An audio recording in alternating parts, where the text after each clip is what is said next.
Hi, my name is Devin Eichfeld, and I'm a PhD candidate in mechanical engineering.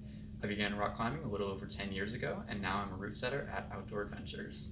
Today in this video, I want to talk a little bit about getting into finger strength training, including why you might want to do this, what options you may have, general precautions and guidelines, and also demonstrating proper form. I've done a lot of research on this topic, and I've found that there seems to be no solid consensus on the best way to train your fingers or how to use a hangboard. But here, I want to present some basic knowledge to give you a decent foundation, and I encourage that you do some of your own research and figure out what works best for you. Now that we're hanging out, let's talk a little bit about the anatomy of your arms. So when you close your fingers like this, the muscles responsible for that action are actually in your forearms. They will contract and then pull on connective ligaments called tendons that run down your arms, through your hands, and along your fingers. These tendons are then held down to the bone by other ligaments called pulleys. A common limiting factor that climbers face is the strength and resilience of their tendons. Muscles take only a few weeks to respond to stress and get stronger, but tendons can take months to years to fully develop due to their biological makeup and poor blood flow.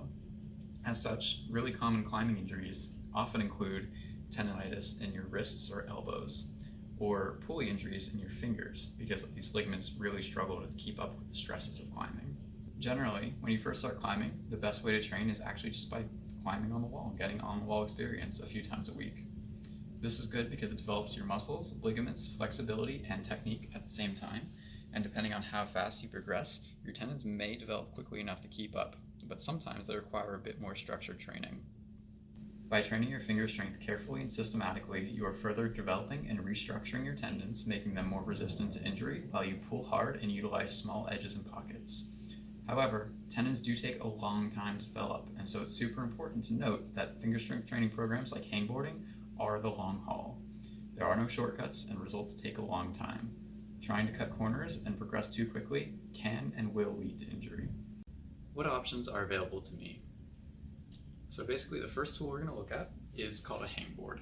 So hangboards are plastic or wooden boards that have a bunch of different grips on it, including jugs and slopers and pockets, edges, and sometimes even pinches. They're generally a more expensive option because they run between $70 and $140, and then you also need to find some place to mount it.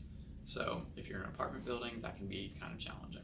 Some mounting options include screwing a wooden board over a door frame and then mounting your hangboard to that board.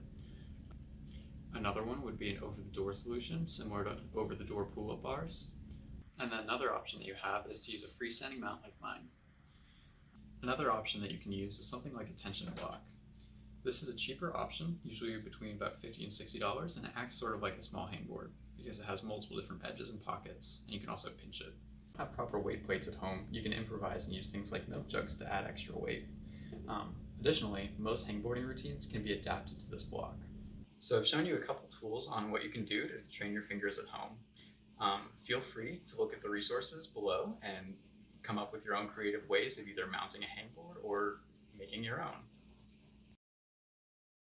Now let's discuss some general precautions and recommendations while training your fingers. As for precautions, first off, it's generally a good idea to start easier than you think you need to and to work up slowly over time. If your fingers ever feel tweaky, back off and either take it easier for that day or take a day or two to rest.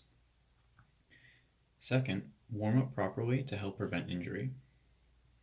Third, focus on maintaining good form and posture and do not full crimp in these workouts, as full crimping can actually weaken your pulleys and make them more prone to injury.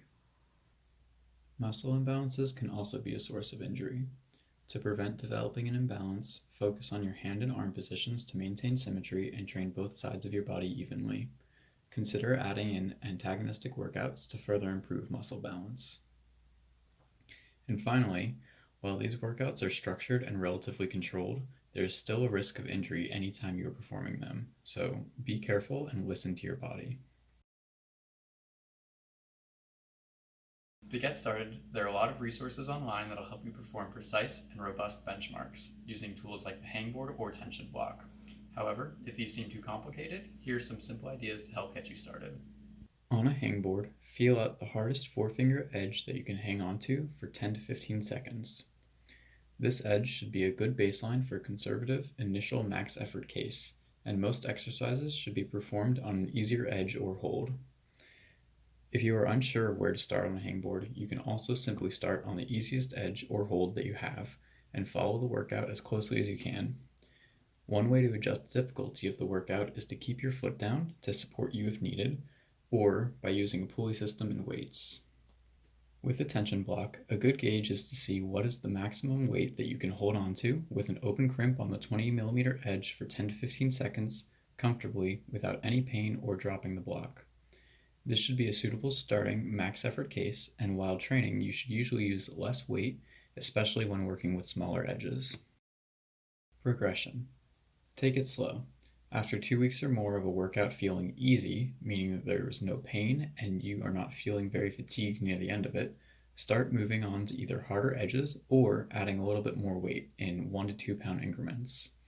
If there is any pain after doing so, consider backing off for a bit and reevaluating the extra weight later. Reperform benchmarks periodically to know what your max effort case should be. I also personally recommend focusing on developing a strong crimp before adding in 3 or 2 finger pockets to your routine to ensure that your tendons have developed enough to take the increased load. Training duration and frequency.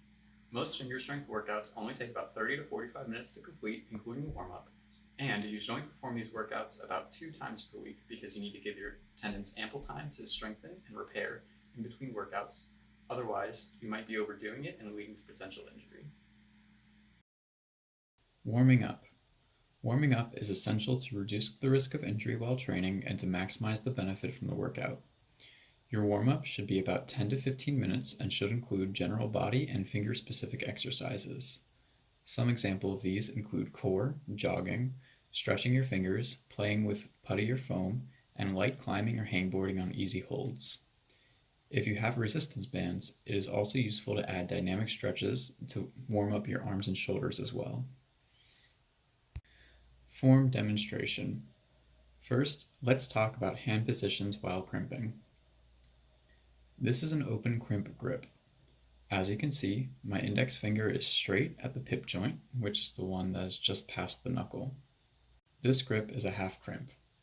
Here, my index finger is bent at about 90 degrees at the pip joint. You can also see that it is parallel to the other fingers. Finally, this is a full crimp. Here, the pip joint is less than 90 degrees and my fingers are bent backwards a little bit along the dip joint, which is the one by your fingertips. Often, climbers close the full crimp by locking their thumb over their fingers.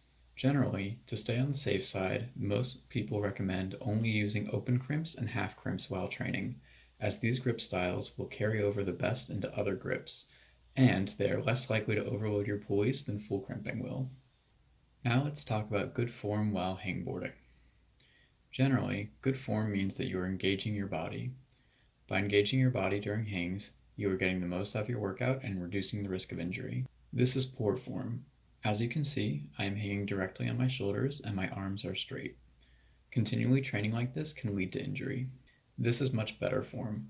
Notice how I have pulled back my shoulders and now my arms are slightly bent. Also, I think it's important to note good form for doing a pull-up. When doing a pull-up, you don't want to just pull really hard and jerk yourself up over the bar. That doesn't really work your muscles very effectively, and so you're not getting a lot out of the workout. A much better technique is to pull up slowly over about 1 to 3 seconds, hold yourself at the top for about 1 second, and then slowly let yourself down over another 2 seconds or so. Do not go all the way back down onto your shoulders. When using a tension block, it's good form to stand up straight with your back and shoulders engaged. Try to keep your wrists straight and try not to slouch, but also make sure you're being careful of where the weight is over your feet in case you accidentally drop the block. And that's pretty much everything I have for you today. Remember that these workouts will not directly translate into you climbing harder, but they are important to helping prevent injury as you start to progress. There are a lot of different resources in the description that'll help you get set up and give you different ideas for different workouts and philosophies on hangboarding. Please feel free to check them out and do your own research.